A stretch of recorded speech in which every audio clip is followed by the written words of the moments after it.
Well, I'm delighted to say that joining me on the Godcast this week is Richard Burgon, MP. Richard originates from Leeds. He's a member of Parliament for the Labour Party. Richard, it's fabulous to welcome you to the Godcast. How are you doing? Oh, I'm not so bad, thanks, Alex. Do you prefer Alex or Father Alex? Just call me Alex. That's absolutely fine. No, it's So, great to see you. yeah, Richard, are you a Yorkshireman born and bred? Just tell us a bit about those early days. Yes, I'm from Leeds, so Yorkshire's very important to me. And I went away to university for 3 years, but apart from that, I've lived in Leeds all my life. So it's really great for me to represent the constituency that my family are from. And my family have lived in this part of Leeds for 100 years since coming over as immigrants from Ireland looking for work, because the part of Leeds that I represent includes the place, it was called the Bank at the time, where Irish immigrants disproportionately came to that part of Leeds when they came to Leeds. So yeah, Leeds born and bred, follow Leeds United, and really pleased to be able to represent the community I'm from down in Parliament. Yeah, I've already gone off piste here, Richard, but a bit of a colloquial question. I mean, I'm from Burnley in Lancashire. I worked in Huddersfield for a period of time, and they were just the best times. They were wonderful people, but I think the Lancastrians and the Yorkshire, though we like to play up this difference, there's many similarities, aren't there? Oh, definitely. The north's the north, as they say. And I love going across the Pennines and those lovely Pennine towns with the fantastic stone they've got. I was at my friend's, a school friend's 40th birthday party the other Saturday night, and it was in Todmorden, which of course is on the very border between Yeah. Lancashire and Yorkshire. I remember as a kid, I used to love going to a bookshop there. I don't know if it's still there now, called the Border Bookshop. And there it was a second-hand bookshop. And the idea fascinated me of this town being on the very border between two counties. So we've got a lot in common, Lancashire and Yorkshire. And so I think the only thing we won't agree on is between Lancashire and Yorkshire is the Leeds United Manchester United rivalry. Whereas we're more obsessed with Man United than they are with us. They're probably, unfortunately, view us at the moment as a bit of an irrelevance, but hopefully that'll change. Well, as a Burnley fan, I don't care about either of your teams, although you, although you have got one of our players on loan at the moment. Roberts has just joined your team on loans from us. So, um, The thing about Burnley that all Leeds United fans remember is the famous all-time great goal by Eddie Gray in the 1970s against Burnley. He scored two, I think we won 4-2. He scored two goals in the match, but is that famous goal where he was dribbling it around so many Burnley mm. players and doing the kind of back drags and stuff. And that's the kind of video that us sad Leeds fans watch again and again and again, reliving past glories, hoping of to come. Well, And of course, we're going down a rabbit hole here because another connection is Brian Flynn, who is a great Burnley legend. He's also a great legend for Leeds United, who played for Wales and I think captain managed Wales for a period of time as well. But anyway, that's enough of football, and um, let's just touch a bit on the God stuff, Richard. You went to a Roman Catholic school. This is correct, isn't it? And you were the head boy there. Just tell us about those days in that capacity. yes, I was at Sir Cardinal Naheenan High School in Meanwood in Leeds, and yeah, I was head boy there. And I went on the pilgrimage to Lourdes when I was in year 10. And in fact, what happened is two kind of pupils, every two pupils were put together in a team and set about to kind of look after a pilgrim. And so we looked after this bloke from Huddersfield, a really nice old lad from Huddersfield in a wheelchair. And I remember him sending us a postal order um, when we got back to school from Lord, thanking us for the help we'd given him. It really touched me at the time, and I'll never forget that. And it's a really interesting, moving experience. I've still got on my wall, actually, in my dad's house, not in my house, but on the wall in my dad's house is the photo of all the school people from Leeds that went to Lords on that occasion. It must have been in 1996. We're all in these kind of yellow jerseys, hundreds and hundreds of us. It was a really fantastic, moving experience. And you were quite an academic young guy, I guess. You hold the lofty position of head boy.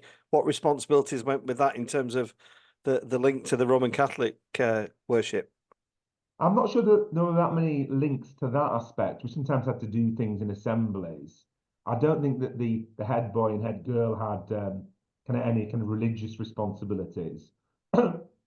And even though it was a Catholic school, I suppose the kind of ethos permeated the school. We all had to do religious education as one of our GCSEs, but the only kind of compulsory masses I think was once a term where you'd have whole school mass. They did have mass every week on a lunchtime that people could go to if they wanted, but it was kind of light touch. I mean, my dad went to a Catholic school, and some of the stories he tells me, he's in his late 70s now, about how the nuns used to behave back in the 1950s. I mean, it was nothing like that, kind of cross-examining people on whether they'd been to mass on Sunday and had heard the sermon.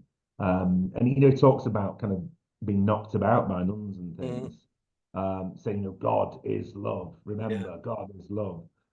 Awful, really, but obviously that was a different era. Cardinal Heenan High School in Leeds, a fantastic school. I was really pleased to go back a few years ago and give some awards, which made me feel strange, especially because a couple of the teachers who taught me were still there, which felt weird. And there's even like a pupil I went to school with there who is now a teacher there. Back at the school we went to. It's a fantastic school, a fantastic community, and it always stressed the kind of New Testament, love your neighbour as you love yourself, the Beatitudes and all that kind of thing, which I think whether somebody's religious or not, it's the moral message of it is very important and very useful. Yeah, absolutely. I certainly would advocate people looking up the Beatitudes, even if you're not somebody of faith. I was going to ask, Richard, you went on to Cambridge University. Was that your destination? Were you always destined for such dizzy heights of academia, or was there an element of good fortune? Just tell us about that. Well, I think anything that you achieve in life, there's an element of good fortune in it, isn't there? And good fortune comes in all sorts of ways. But I was encouraged at sixth form to apply. I hadn't thought of it, and then I applied and I got in. And I remember, yes, it felt a bit like a culture shock being down there, but it was enjoyable. It was useful in a strange way. I think I'd valued educational experience down there even more now than I did then, because when you're kind of 18, 19 years, 20 years old, there are other things you want to do other than read books. And I just think that I'd probably value it even more now, especially once you've been in the world of work for years. You kind of then realise how lucky you are to be writing 3 essays a week and reading 3 or 4 books a week. At the time, it felt like a real bind. It's so stressful. Got to do 3 essays this week. Got to read Ulysses this week. It seemed got to read medieval literature this week. It seemed a real kind of imposition on my youthful life. But once you've been in work day in, day out for years, then I think you take a different view on these things. I'd love to do something like that again, because I don't think I do enough reading anymore. I mean, read a fair few books, but I'm guilty of spending too much time scrolling political social media on an evening rather than reading a book. And reading books is such a fantastic relaxation and such a kind of journey for the mind, takes you out of the present, helps you to reflect upon the world and on your own life, helps you to relax as well. Total escapism. Yeah. And was your interest in politics aroused at university, or was it before that? Was it back at school? Just tell us how I was you. always interested in politics because my parents were teachers, and growing up, I used to hear them moaning, quite rightly, I'd say, about Thatcher and how awful she was. I was born in 1980, so I remember then my mum and dad talking at the dinner table about how they didn't like Thatcher and the Tories. And then my uncle, who later became a Labour MP, was politically active. He became a Labour MP. He was very involved in supporting the striking miners in 1984 to 85 in Allerton Bywater, which is not far from East Leeds, where I live. And my auntie as well, she was the wife at the time of a striking miner and active in the Women Against Pickpockets. So I grew up hearing about all of this. And I think that growing up hearing about the miners' strike in particular, that got me thinking about how the way society works. Because it seemed to me to be, even as a young person, to be a clear example of two different competing visions for society, and an example of what the Conservative government would do to working class people if they stood up for a better way forward. And so I kind of grew up listening to all of that, and that meant I was very interested in politics. You know, I vaguely remember Labour losing in 1992, unfortunately, when we thought we were going to win. And I remember hearing adults talking about Kinnock's speech at the Sheffield rally and how it was used. I then remember, I think I was in a school play on the night of the 1997 general election. So I remember after the school play, which was Oh What a Lovely War, in which I played the vicar, by the way. So that's the nearest I got to a person in the club. I played the vicar in a kind of Mickey taking way, which people found funny, but I think maybe some people didn't quite like. But I remember going home after that and staying up watching the election results. So I'll have been 15 or 16 at the 16 or 17 or 16 or 15 or 16 at the time. And so I was always kind of hearing people talk about politics. And then what I would say though is that when I went to university, that going down to Cambridge made me, I think that made certain I'd always be a political activist. I do view myself still as a political activist, even though I'm a member of parliament. My experience at university down at Cambridge made certain I'd always want to be involved in politics in one way or other. I don't mean by being an MP, I just mean by doing politics in my spare time outside work, because I went to university with people I gained the impression that they'd be running society. I thought to myself, these people I'm meeting are no cleverer than or better than the people I went to school with at Cardinal Heenan in Meanwood in Leeds. But because of their connections and their confidence, they're going to end up running society, whether that's through politics, the media, or business or in the law. I thought, why should we leave it to them? Why should we leave it to them to do that? We should have a go ourselves. And I just thought as well, lots of the people I went to school with wouldn't have believed some of these people I met at university existed. They'd probably only seen them in a Harry Enfield sketch or whatever. So that made certain I'd always been involved, one way or other, politically active. Yeah, and what do you think it was, Richard, about the miners' strike? Gentleman I interviewed before this interview was with a guy called Boff Worley. You might know Boff Worley. He's a member of Chumbawamba, who originates from Burnley, but has lots of connections to Yorkshire and Leeds. He's a bit older than I am, and I'm a bit older than you are, but we all have this kind of, I don't know if it's a fascination or an intrigue about the miners' strike. What was it, do you think, that evoked so much ill feeling on both sides of the political argument about that?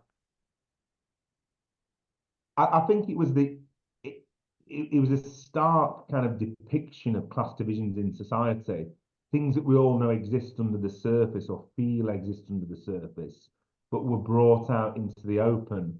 And when you see the images of, for example, the police at Orgrave and the miners at Orgrave, the brutal way the police there treated the striking miners, it was this kind of visceral, I wouldn't say depiction, but a visceral kind of unmasking of the class reality of society.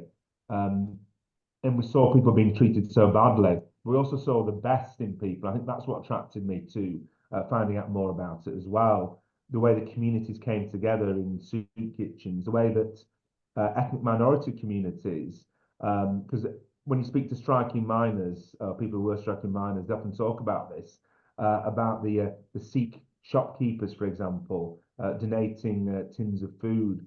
And when you see the lesbian and gays support the miners group, different people are being oppressed coming together to support people going through a really hard time when they're on strike for a year, often on £1 strike pay per day, having to go to community food kitchens.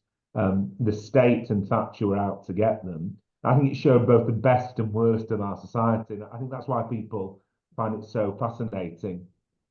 The lights coming through. Do you want me to draw the curtain?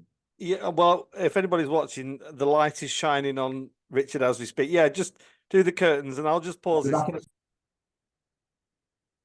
So we're back in the room. This, you can tell this isn't the BBC or ITV. This is just localized podcasting, but very real and seamless. authentic. I've closed the curtain, the sun's not shining through, and we're good to proceed. Okay, well, let's do that. So, Richard, you are famous. You are renowned for being on the left of the Labour Party. Have have you? I sometimes wonder. Have you ever thought, I've got it wrong here? You know, what keeps you to the left of centre?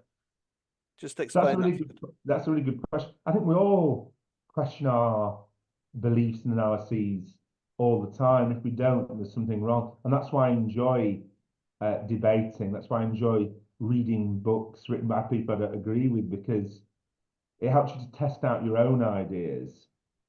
But look, we live in one of the richest countries on earth, but a country that's scarred by unnecessary poverty. And the constituency that I live in and represent is one of the most economically deprived constituencies in the country. And when you go to food banks here, when you see the conditions people live in, when I hear the stories people tell me when they come to my constituency advice sessions, then we all can agree that something's wrong. So the question comes, if something's fundamentally wrong, what do we do about it? And I don't think it's inevitable. I don't think it's inevitable that in the richest country on earth, people should have to live like this. And so that's why I'm a socialist. I think there's a different way of organising the economy, of organising society, which would enable everyone to reach their full potential and everyone to have that freedom that they deserve. And so that's why I'm a socialist. When I was growing up, Tony Benn was my great political hero, reading his diaries, reading his speeches, watching his speeches, going to meetings to see him speak. And he spoke about the need for a radical transformation of society. And I do believe in that. And I actually believe in it more than I've ever believed in it before. And they say that as people get older, they get more right wing. Well, Tony Benn did. And I think I am more confident in my socialist beliefs than I've ever been. For example, if you look at the climate crisis, that shows to me and it affirms my belief that if the golden rule in the way a society is run is a pursuit of profit, and that's very dangerous for us all. I think we've seen these big fossil fuel companies who've known for decades from their best scientists about the danger that their activities are causing to the climate, to animal species, and to the future of humanity. They've ploughed on regardless because they're wanting to maximise profits for their shareholders. And I think that climate change is the best or rather the worst example of the cost of pursuit of profit. It's like the example of the failure of a politics that's just about leaving it to the market. And so I'm confident in my socialist beliefs. Does that mean I get it right on each and every issue? Certainly not. And we all rethink things. We all make mistakes. But the overall vision of a society run for the public good, not for the private profit of some billionaires at the top. I think that's something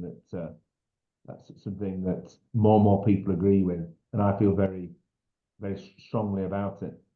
Yeah, and um, I'm a priest working in a very deprived area of Burnley, Richard, and the book that I plugged at the beginning of this podcast is about social injustice and poverty. And people sometimes assume that because I have a voice for that and I speak out against that, that I'm naturally a left-wing socialist. But I perhaps describe myself as a right-wing socialist, if there's such a thing. I do believe that people should have aspiration and opportunity.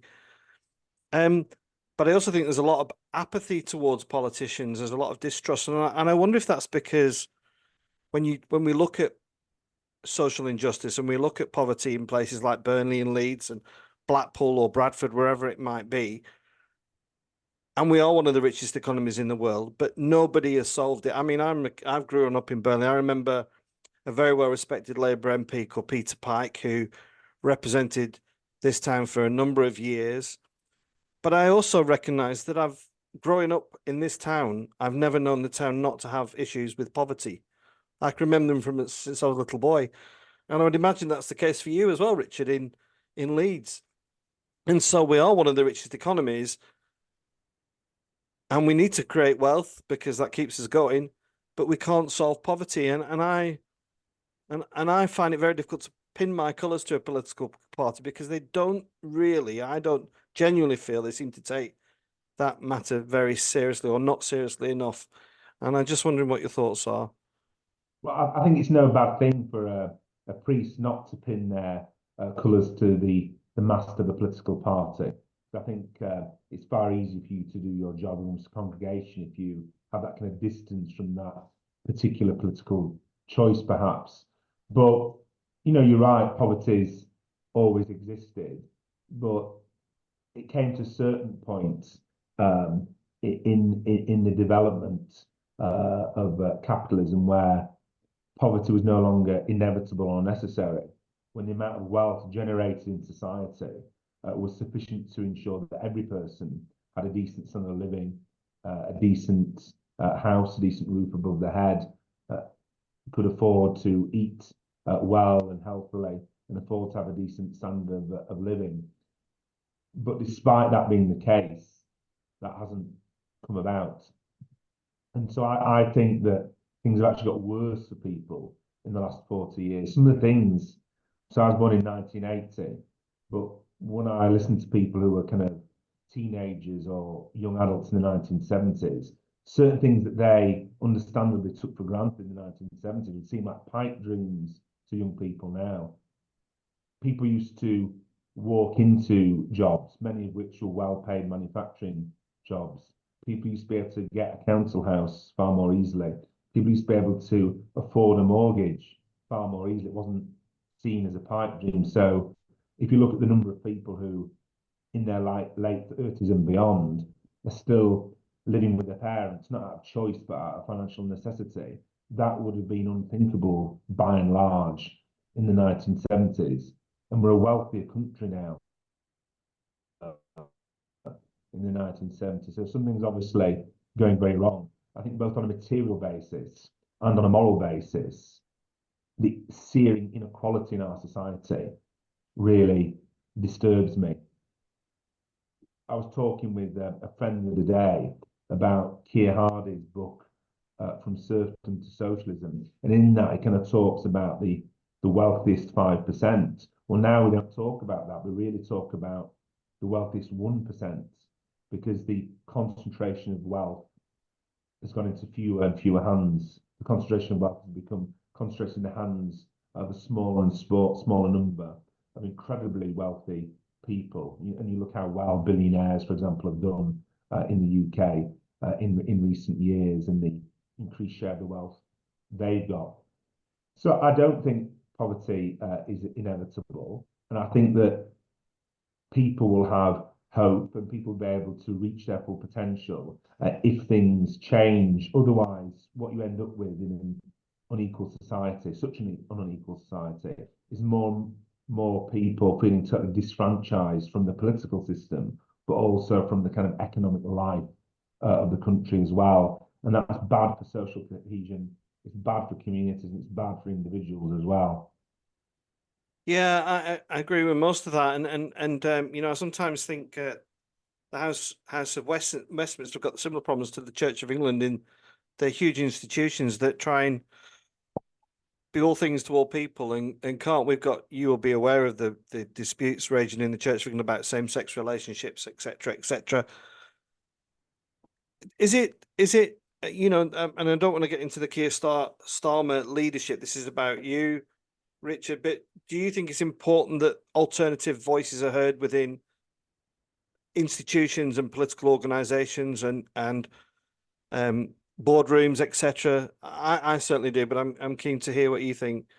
Yeah, I think a diversity of opinion is important in any organisation, because if we all agree with each other all the time, then by definition things just stay the same. And sometimes if things stay the same, that actually leads to them getting worse because you're not adapting to new challenges and new perspectives. I mean, you mentioned the Church of England. I'll mention then the Catholic Church. The current Pope has different opinions, different ways of expressing himself compared to his predecessor. That's a good thing. So not every leader of an institution has exactly the same opinions, and not everyone within that institution has the same opinions. And when it comes to the Labour Party, I remember the joke by Tony Benn. He said that the Labour Party's a bit like the church. He says the Labour Party has some socialists in it, like the church has some Christians in it. Obviously, I couldn't comment or pass judgment on either of those things, but there's a funny thing that Tony Benn said. But when it comes to the Labour Party, or any political party, or Parliament as a whole, I think it's important that there is that diversity of opinion. And that's what Parliament's meant to be about, isn't it? Because people are meant to be going there to express views they've arrived upon, largely through the experience of their own constituents who come to see them every weekend. And that's why I think it's really important to be back in your constituency on your weekend. So I come home to Leeds, usually on a Thursday. And obviously when you first elect to Parliament, you think you'll never get out of touch, you'll never sell out and the rest of it. Most MPs, I mean, I don't know any MP who like wakes up one morning and goes, do you know what? I'm going to sell out to my beliefs. You know what? I'm going to get out of touch with my roots. It can happen without you realising it, because by definition, Parliament, although it's in a representative democracy, Parliament itself as an institution isn't representative or isn't sufficiently representative of our society. And you can end up in the Westminster Ivory Tower if you're not careful. So I think it's a real important thing for all MPs to get back to the communities. And we all represent communities, yes, which have a lot in common, but every community is a bit different as well. And Parliament's meant to be about bringing to Parliament that plethora of different experiences and different voices. And that's good for our democracy and good for our society. And obviously, it'd be really boring if we agreed with each other all the time. There'd be no need for any debates. And people do shift their opinion on things. And that's, well, I think one thing in politics we need to do is to remove this kind of stigma about changing your mind.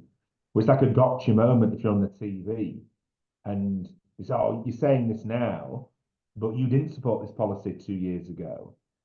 And MPs are often kind of encouraged to kind of make out they haven't changed their mind. It'd be great if we just said, you know what, I thought that then, but actually I realised I was wrong.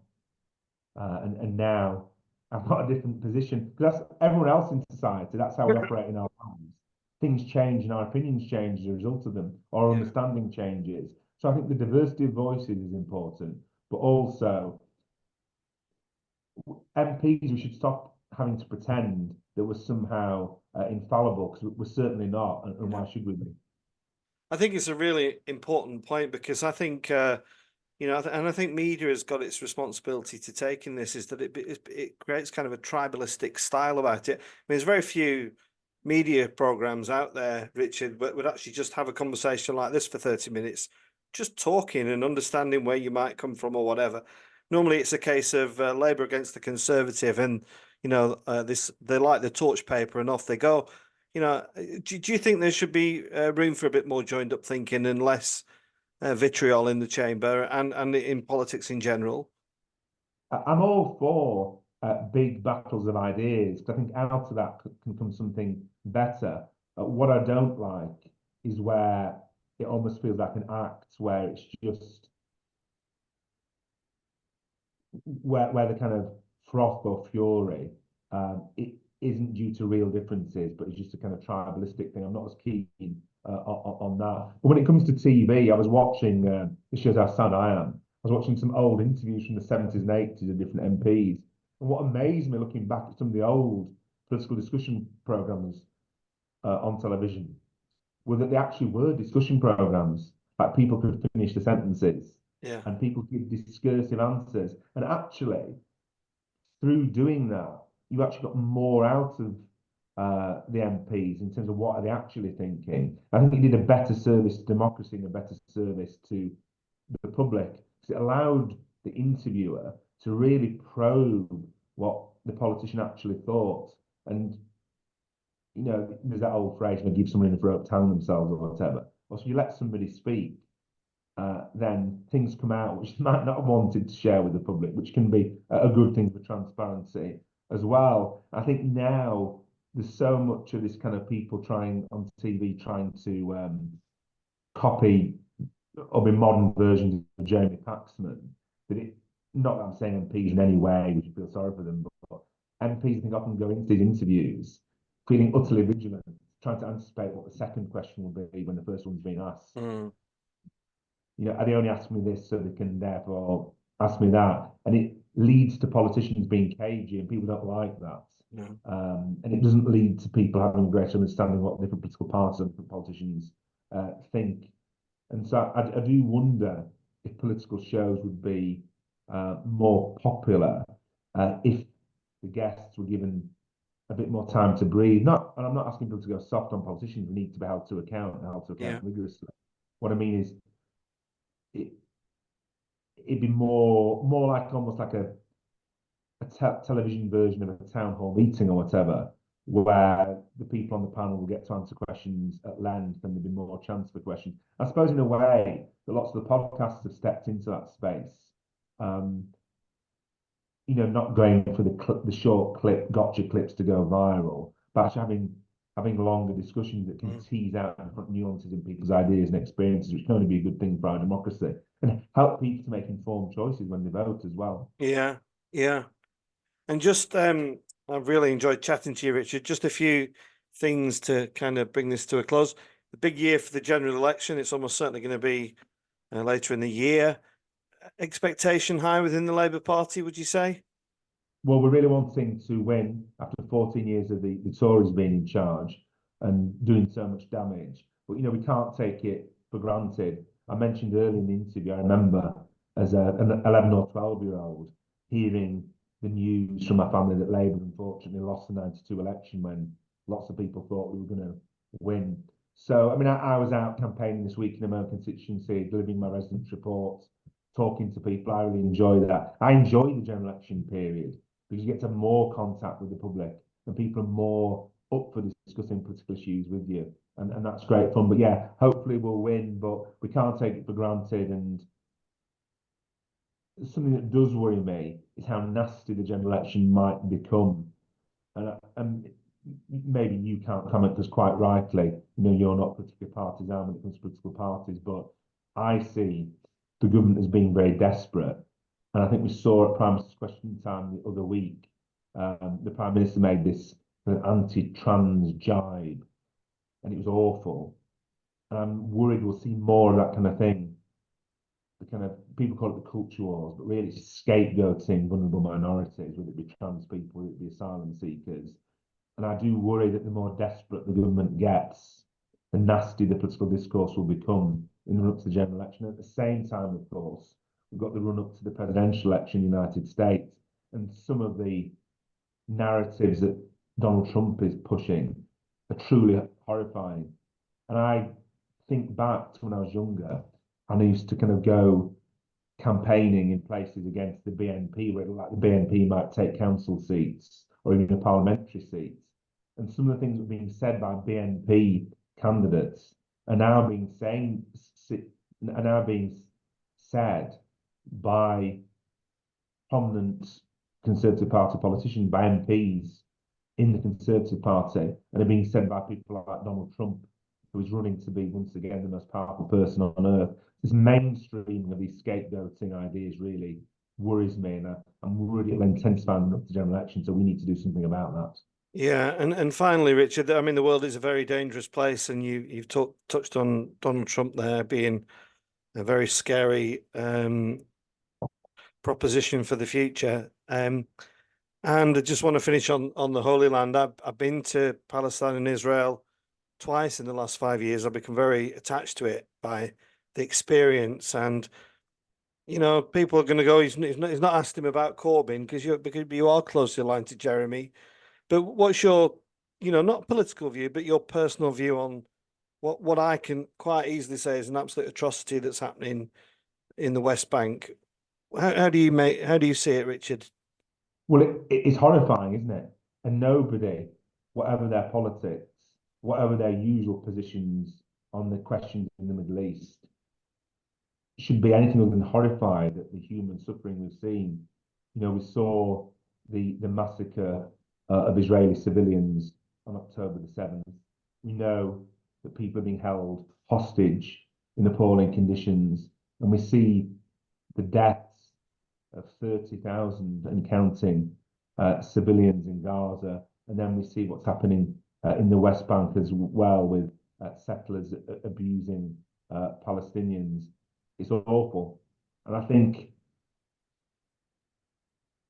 we've all got to do whatever we can to argue for and put pressure on for an immediate ceasefire, which would save lives, get the hostages out, and then try and build a peace there, you know, around a two-state solution. People are seeing this horror unfold on the media and on social media, and it's really, really heartbreaking, isn't it? And it's made me think that it reminds us of the real necessity for a politics of peace in Parliament. And I mean, I don't class myself as religious now, but I did pop into church a few months ago to the old Catholic church in Leeds I used to go to, the Immaculate Heart. And what interested me was the overt language of peace that was being talked about in relation to this. Symbols of peace, the dove, discussion of peace. I think we need to get back to that and do everything we can as politicians to end the suffering and end the conflict. And that's, you mentioned earlier about people losing hope in politics. This is another reason. If this can't be ended, and if this doesn't end, people can ask big questions about the political system. Yeah, here to that, Richard. Thank you.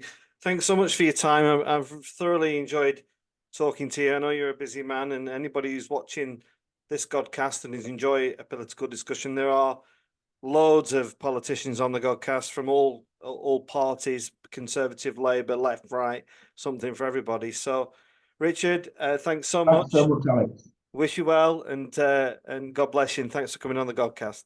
And to you too.